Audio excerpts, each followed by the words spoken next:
Salut tout le monde dans cette nouvelle séance, donc toujours avec la dérivation. Aujourd'hui, on va parler des fonctions dérivées de quelques fonctions remarquables. Donc, comme vous savez, les deux dernières séances, on a parlé des fonctions dérivées des fonctions usuelles. Et puis, on a parlé des opérations sur les fonctions dérivées.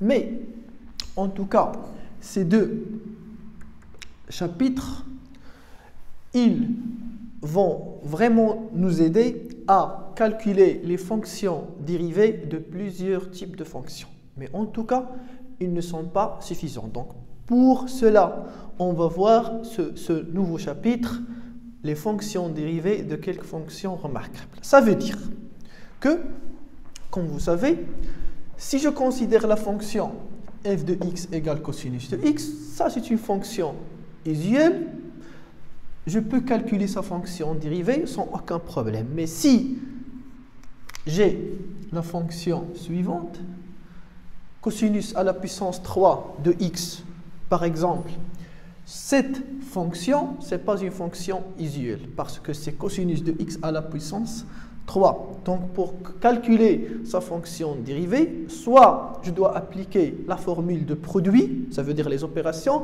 mais c'est encore un peu compliqué. Donc, ce qu'on va voir aujourd'hui, c'est comment calculer la fonction dérivée directement de cette fonction. Un autre exemple, si par exemple je considère g de x égale x racine carrée de x au carré plus 3x.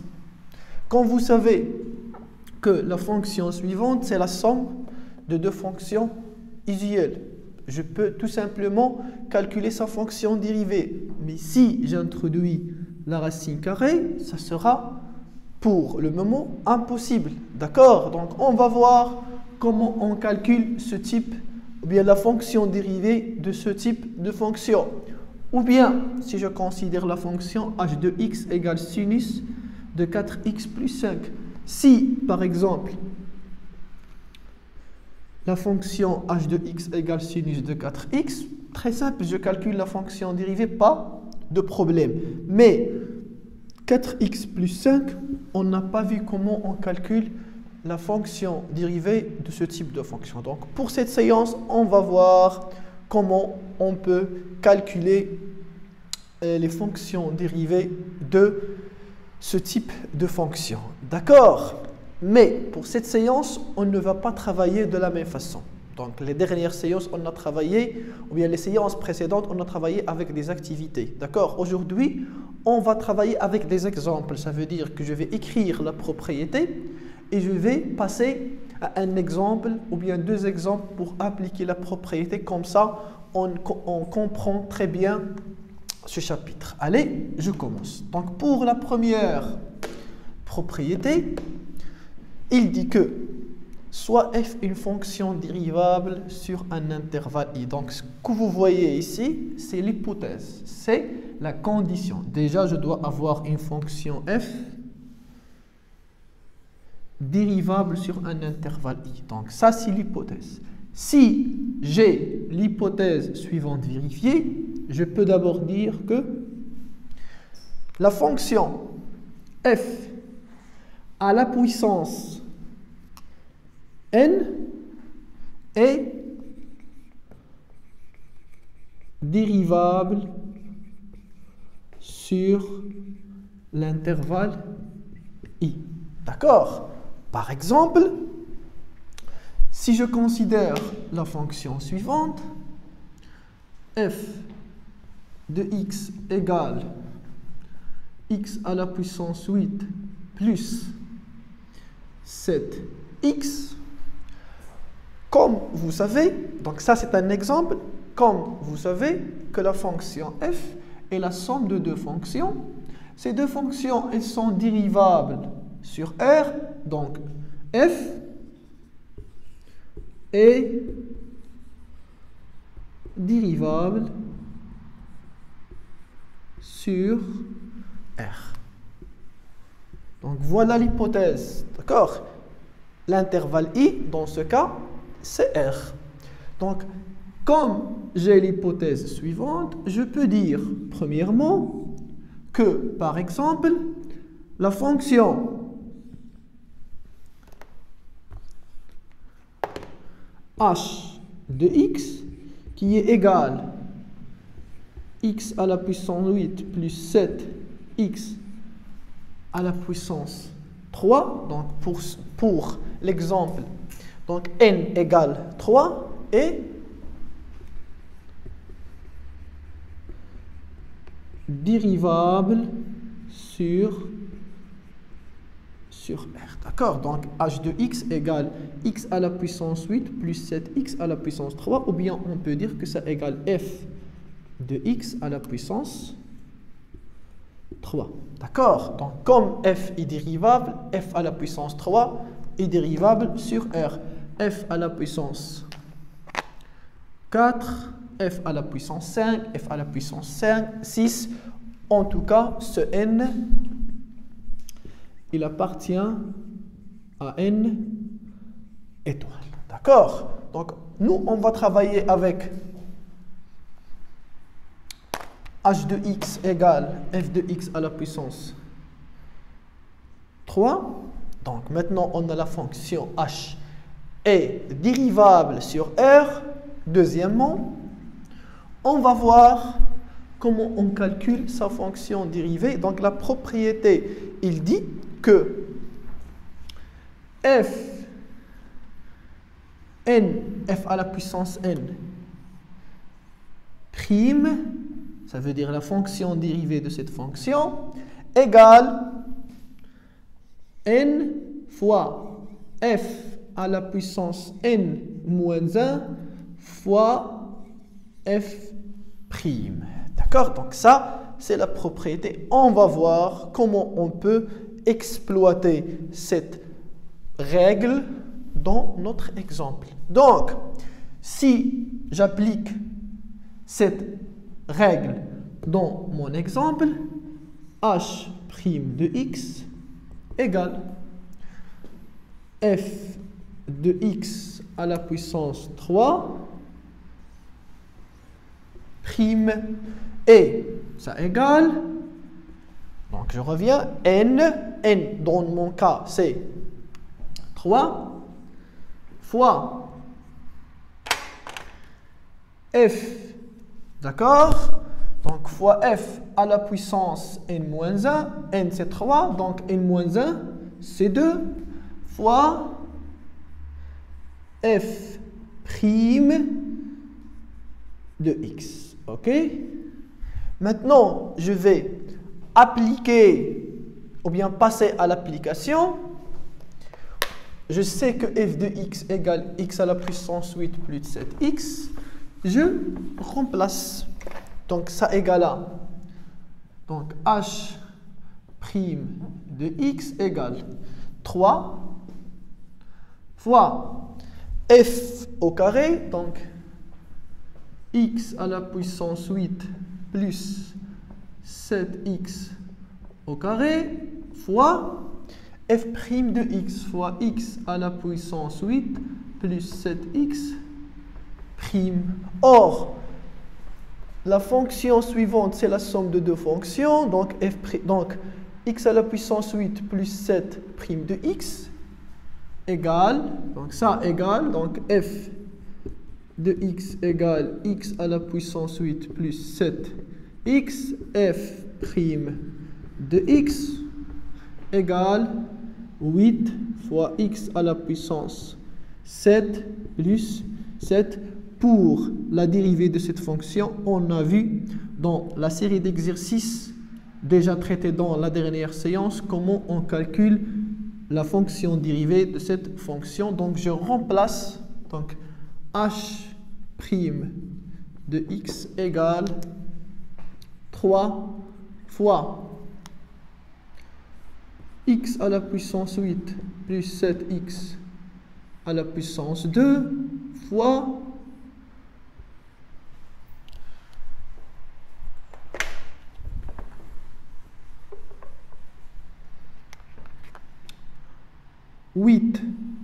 fois x à la puissance 7 plus 7. Donc h' de x égale 3 fois x à la puissance 8 plus 7x à la puissance 2 fois 8 fois x à la puissance 7 plus 7. D'accord? Ça, c'était le premier exemple. Maintenant, on passe à un deuxième exemple. Donc, exemple 2.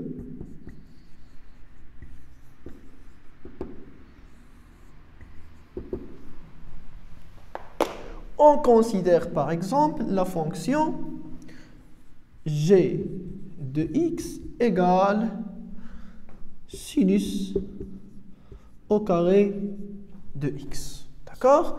Donc, toujours, je dois d'abord voir est-ce que la fonction sinus de x est dérivable. Pour cela, on peut écrire entre parenthèses que ça égale f au carré de x avec f de x égale sinus de x, d'accord? Or, maintenant, est-ce que cette fonction est dérivable sur R? Oui, ça c'est dérivable sur R, donc je vais écrire la fonction x sinus de x, ou bien tout simplement sinus de x est dérivable sur R. Par suite, la fonction g de x qui est égale sinus au carré de x est dérivable sur R parce que c'est f au carré. OK? Et je peux calculer la fonction dérivée de g en utilisant la formule qu'on a juste vue. D'accord? Et g' de x égale sinus au carré de x prime. Donc, tout d'abord, je commence par n. Donc, n égale 2 fois sinus à la puissance n moins 1. Donc, 2 moins 1. C'est 1 toujours. Le coefficient et la puissance se diffèrent de 1. D'accord? La différence entre 2 et la puissance, c'est toujours 1. Parce que toujours, on a n moins 1. D'accord? n moins 1. n moins 1. Donc, 2 fois sinus à la puissance n de x fois sinus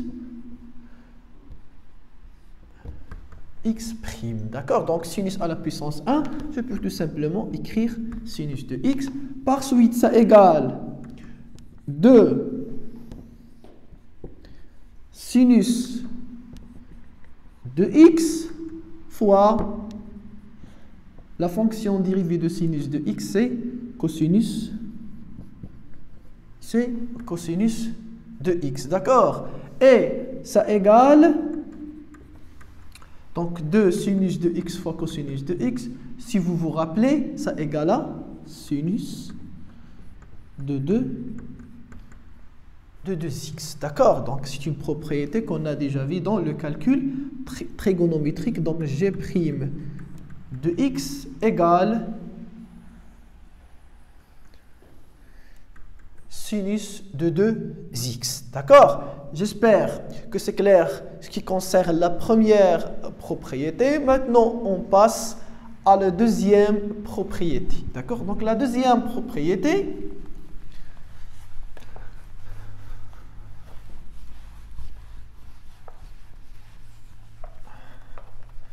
propriété numéro 2, elle parle d'un autre cas ou bien d'un autre type de fonction. Donc, je commence d'abord par la propriété. Donc, soit, attention, soit f d'abord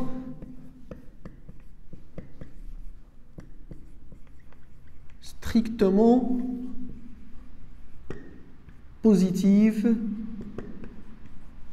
et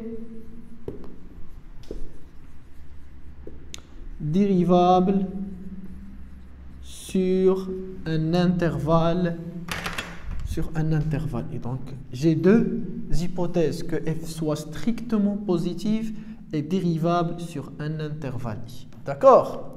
Donc, si j'ai la condition suivante, je peux écrire que, premièrement, la fonction racine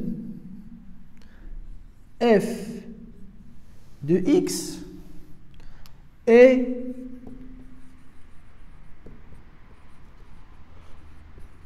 dérivable sur l'intervalle i. D'accord? Ou bien, on peut écrire que la fonction h, qui pour tout x correspond racine de f de x, est dérivable sur i. C'est la même chose, d'accord? Juste, j'essaye le maximum possible de simplifier les notations. Donc, la fonction h, qui a pour tout x correspond racine f de x, est dérivable sur i, ou bien tout simplement, la fonction racine f de x est dérivable sur i. Deuxièmement, h' de x. Donc, comme h est dérivable, je dois être capable de calculer sa fonction dérivée. h' de x égale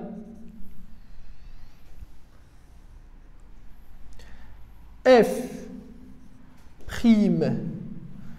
de x sur 2 racine f de x. D'accord? Donc, on va voir un exemple qui montre, ou bien qui illustre cette propriété. OK?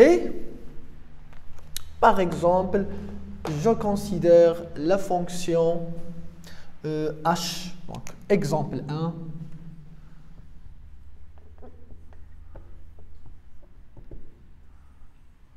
D'accord? Donc, on considère la fonction h qui est égale 1 sur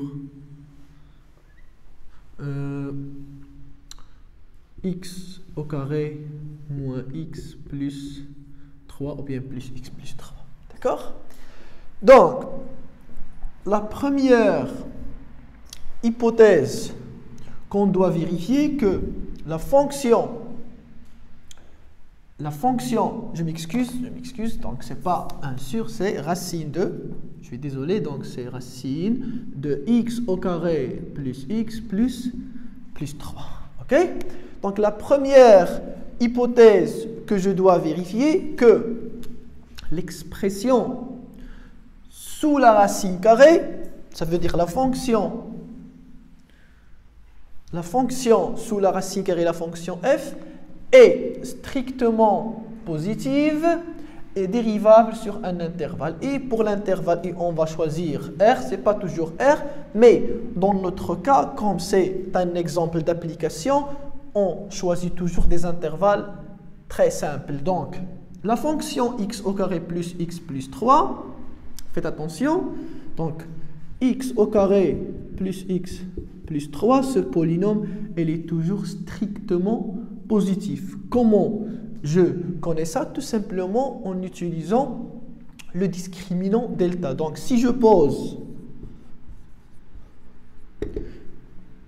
x au carré plus x plus 3 égale 0, donc delta égale b au carré moins 4 ac égale 1 moins 4 fois 3 fois 1 égale moins 11 strictement négatif.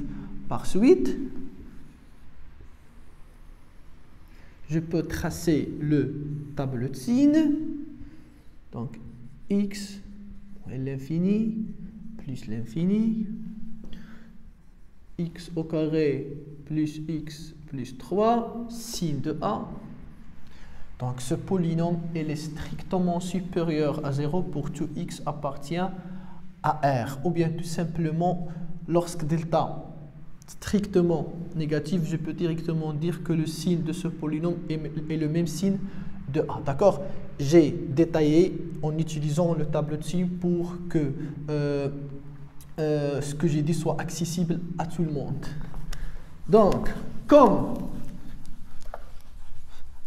le polynôme, d'accord, et donc la fonction x, d'accord, la fonction x correspond x au carré plus x plus 3, on note cette fonction par exemple f est strictement positif sur R. D'accord? Ou bien tout simplement x au carré plus x plus 3 strictement positif, quel que soit x appartient à R, ça signifie la même chose. Donc cette fonction est strictement positive sur R et dérivable sur R. Attention, ça doit être le même intervalle. D'accord? Donc, comme j'ai l'hypothèse nécessaire pour passer aux conséquences, je peux écrire que la fonction h de x qui est égale à racine de x au carré plus x plus 3 est dérivable sur R. D'accord? Plus que ça, je peux calculer la fonction dérivée de h en utilisant la formule suivante. Donc 2, je vais écrire que h' de x égale. Donc, comme h de x égale racine de x au carré plus x plus 3, c'est-à-dire racine de f, d'accord? Donc, la fonction suivante, on a noté f, d'accord? Donc, c'est f. Donc, ça égale f' sur 2 racines de f. Maintenant, je passe à l'application, donc ça égale f', c'est x au carré plus x plus 3 prime sur 2 racine de x au carré plus x plus 3. Et pour calculer la fonction dérivée de cette fonction, ça veut dire la fonction f, c'est la somme de 3 fonctions usuelles. Je peux calculer ça sans aucun problème. Donc, h' de x égale, donc la fonction dérivée de x au carré, c'est 2x. La fonction dérivée de x, c'est 1. La fonction dérivée de 3, c'est 0 sur 2 racine x au carré plus x plus 3. D'accord? Donc ça, c'était le premier exemple concernant les fonctions de type racine de f. On passe maintenant à un autre exemple.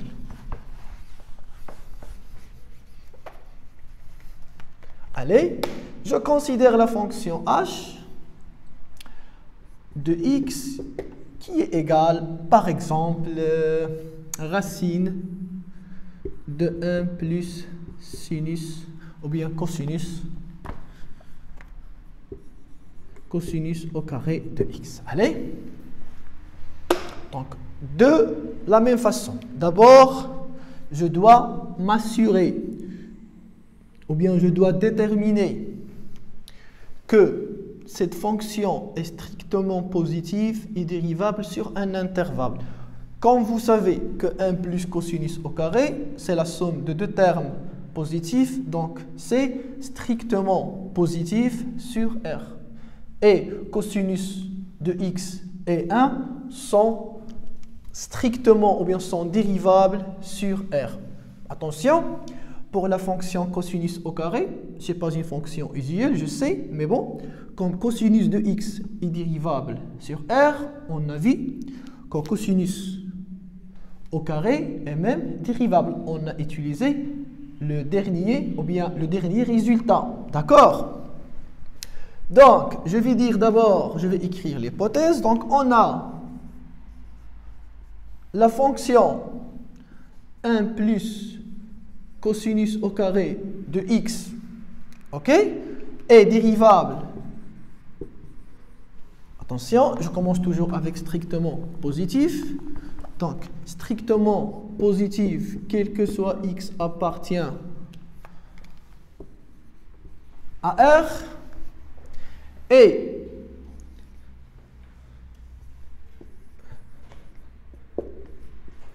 dérivable sur R. Je peux maintenant passer au résultat et dire que la fonction h de x qui est égale racine de 1 plus cosinus au carré de x est dérivable sur R parce que la fonction sous la racine carrée est strictement positive et dérivable sur R. D'accord? Voilà. Et maintenant, comme il est dérivable sur R, je peux calculer sa fonction dérivée. Donc, h' de x, toujours, donc attention, la barre de fraction. Au dénominateur, c'est f', ça c'est la fonction toujours, c'est la fonction f, c'est l'expression sous la racine carrée. Donc toujours, je mets cette fonction prime, donc 1 plus cosinus au carré prime sur 2 racine 1 plus cosinus au carré de x. D'accord? Attention, une petite remarque. La raison pour laquelle on insiste que cette expression soit strictement positive avant de dire que la fonction h est dérivable, parce qu'on sait que cette expression sera au dénominateur. Donc, comme il est au dénominateur, elle doit être strictement, différente de 0 et supérieure ou égale à 0, comme il est sous la racine carrée. Ces deux conditions donnent que l'expression suivante doit être strictement positive. Sinon, on ne peut pas dire qu'il est, ou bien que la fonction h est dérivable, parce qu'on aura une contradiction. Maintenant, je continue le calcul. Donc, ça égale donc 1 plus cosinus au carré de x. Attention, on va appliquer ce qu'on a juste fait. Donc, ça, c'est la somme de deux fonctions. 1', c'est 0, plus, donc cosinus au carré, attention, donc ça c'est u de x au carré, donc c'est toujours la puissance 2 fois cosinus à la puissance 2 moins 1 à la puissance 1, donc à la puissance 1, je n'ai pas besoin d'écrire à la puissance 1, fois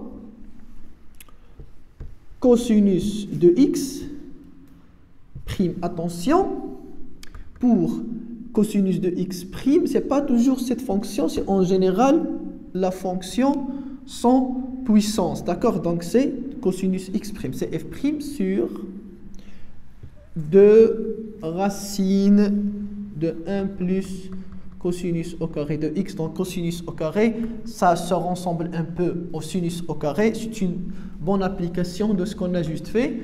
Donc ça égale 2 cosinus de x fois cosinus prime de x. Donc c'est 2 cosinus de x. Et cosinus prime de x, c'est moins sinus de x sur, d'accord, 2 fois 1 plus cosinus au carré de x. Ça égale, donc je simplifie 2 avec 2, donc ça reste moins cosinus de x fois sinus de x sur racine de 1 plus cosinus au carré de x.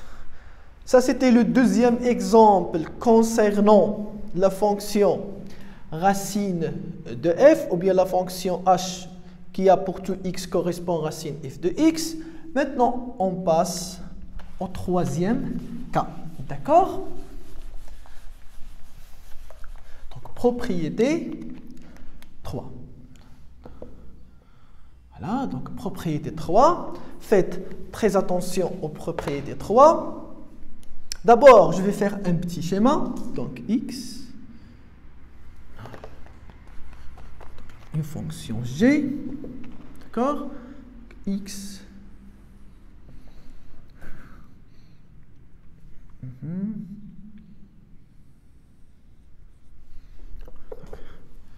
intervalle j, intervalle i, et r, et par suite. Donc, x,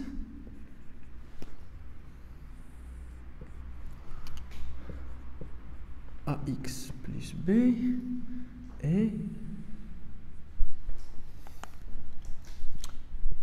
f de ax plus b. Voilà, donc faites très attention. Donc je commence avec les hypothèses. Donc l'hypothèse, c'est que f soit dérivable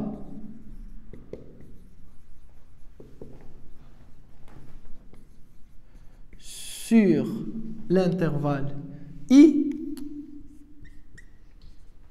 D'accord?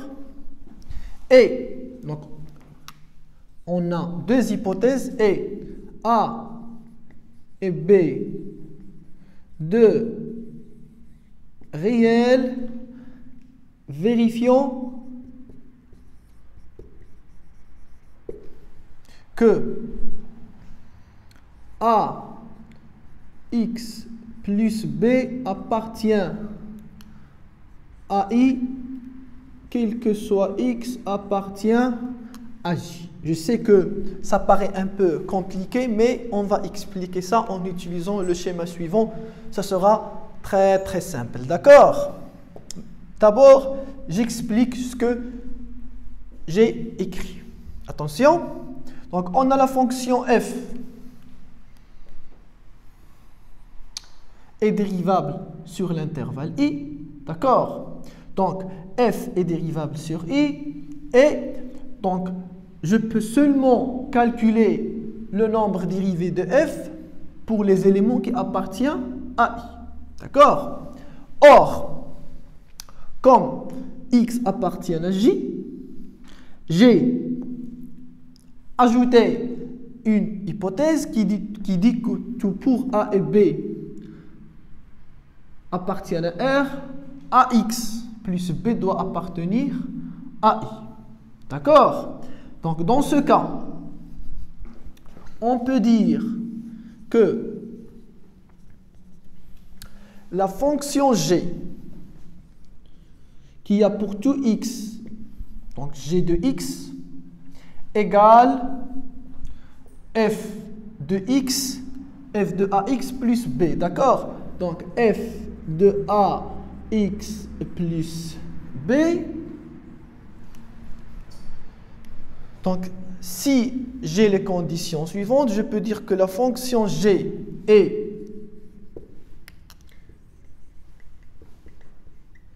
dérivable sur J, et en plus de ça, ce qui est plus important, que G' de X égale A fois F' de AX plus B. Donc, je répète, en regardant la propriété, ça paraît un peu compliqué, mais en passant à l'application, vous allez voir que c'est tellement simple. Mais on doit toujours écrire les propriétés qu'on utilise. D'accord? Allez, restez attentifs, faire très attention. Pour cela, je considère une fonction, par exemple la fonction G, d'accord, qui est égale sinus de 3x plus 2 par exemple. 3x plus 2. D'accord? Donc, pour cette fonction, vous remarquez que c'est f de 3x plus 2. D'accord? Donc, je considère que ça égale f de 3x plus 2 avec la fonction f, c'est la fonction x, ou bien la fonction sinus de x. Donc la fonction qui a pour x correspond sinus de x. Donc f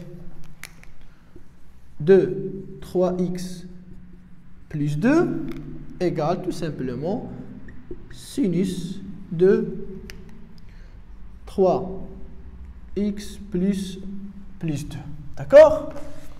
Allez, on va voir maintenant comment on va rédiger ça, comment on calcule la fonction dérivée. Donc d'abord, si je considère la fonction f, d'accord?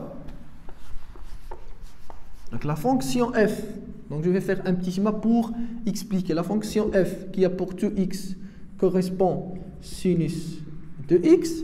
Cette fonction est dérivable sur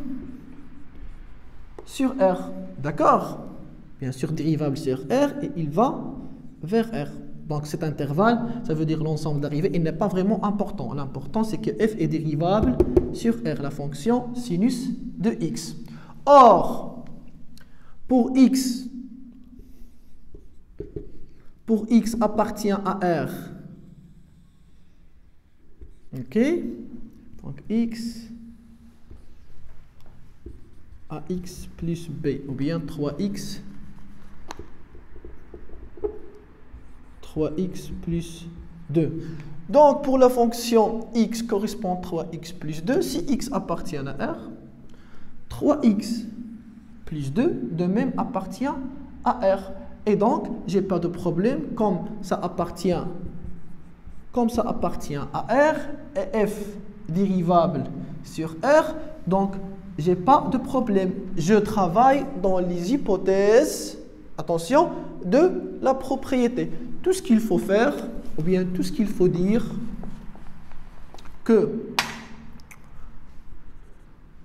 on a la fonction, par exemple, f qui a pour x sinus de x dérivable sur R, et quel que soit x appartient à R, 3x plus 2 appartient à R, donc G est dérivable sur R. Comme G est dérivable sur R, je peux calculer, ou bien je dois calculer sa fonction dérivée. Donc la fonction dérivée, donc G' de x, d'accord, égale f de 3x plus 2 prime. Donc f de ax plus b prime, ça égale combien? Faites attention, tout simplement le coefficient de x c'est 3, donc c'est 3 fois f prime de 3x plus 2. C'est clair? Or, f prime, c'est la fonction dérivée de f. Et f, c'est la fonction x sinus x. D'accord? Donc, comme f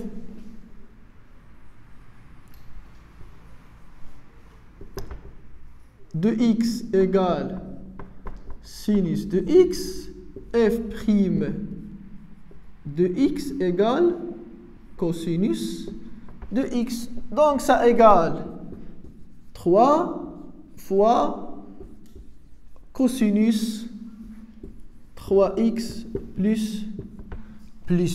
D'accord? Ça c'est la fonction dérivée de la fonction g. Bah, tout simplement, d'accord?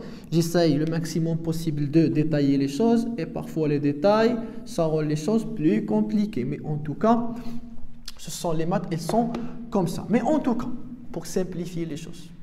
Donc, attention. Donc, j'ai la fonction g de x, d'accord? Donc, attention, je vais simplifier maintenant, je vais passer aux méthodes. Donc, g de x égale sinus de 3x plus 2. Donc, g' de x, voilà ce que vous devez faire. Donc, le coefficient de x d'abord. La fonction ici, c'est sinus. La fonction dérivée de sinus, c'est cosinus. Donc, cosinus. Et je réécris la même expression ici, tout simplement. D'accord? Donc, c'est assez simple comme quand on passe à la pratique. D'accord? Et en tout cas, entre parenthèses, vous allez voir l'année prochaine le cas général de ce type de fonction. Ce sont les fonctions composées. Je pense que vous avez remarqué ça lorsque j'ai travaillé de cette façon. Donc, la fonction g, c'est la fonction composée de deux fonctions. La fonction pour x correspond à x plus b et la fonction f. D'accord? Donc, l'année prochaine, Inch'Allah, vous allez voir comment on calcule en général la fonction dérivée de la fonction composée. En tout cas, pour cette année, on va voir l'exemple 2. Un exemple très important, d'accord? Donc, restez attentifs. Donc, si vous vous rappelez, on a juste vu comment on calcule la fonction, bien la fonction dérivée de...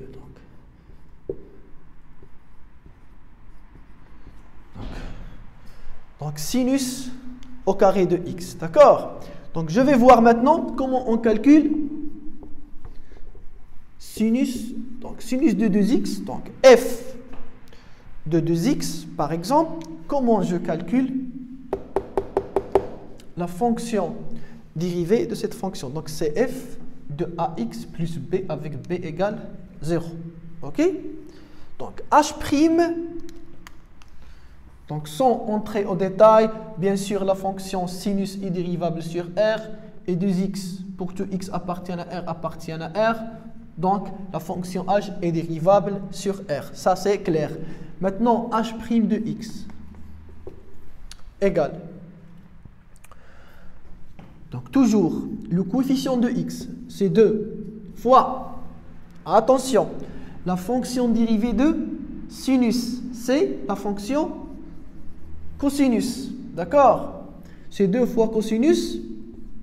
Tout simplement, je réécris 2x. Très simple. Attention, si par exemple, on ne savait pas la propriété, bien la dernière propriété, ça veut dire la propriété qu'on a juste fait, f de ax plus b et sa fonction dérivée. Comment je calcule sinus de 2x'? Attention.